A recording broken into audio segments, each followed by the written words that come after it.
একটা পরিপূর্ণ হয়ে যাবে যদি আপনি এই দোয়াটা করতে পারেন। এক ভাই সৌদি আরবে থাকেন, উনি এই দোয়াটা পড়ে ফজিলত পেয়েছেন, আল্লাহর কসম করে বলেছেন উনি এটার ফজিলত পেয়েছেন। শুধু তাই নয়, পৃথিবীর বুকে অসংখ্য মানুষ আল্লাহর ওপর ইয়াকিন করে এই আমলগুলো করেছেন এবং ফলাফল পেয়েছেন। আপনিও পাবেন ইনশাআল্লাহ।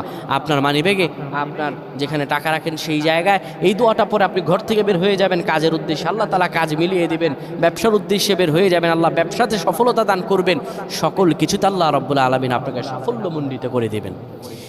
এই দোয়াটা আপনারা পড়বেন, মানিব্যাগটা হাতে নেবেন, কিংবা যেই জায়গায় টাকা রাখেন ওই জায়গাটার মধ্যে আপনি এই দোয়াটা পরে ফু দিবেন। এই দোয়াটা হলো ওয়াকাফা বিল্লাহি ওয়াকিলা। এই দোয়াটা পড়বেন, ওয়াকাফা বিল্লাহি ওয়াকিলা, আমার আল্লাহ আমার জন্য যথেষ্ট। এই দোয়াটা পড়তে দেরি হবে, আপনার ভাগ্য খুলতে দেরি হবে না। আল্লাহ আমাদের বুঝদান করুন। পড়েন।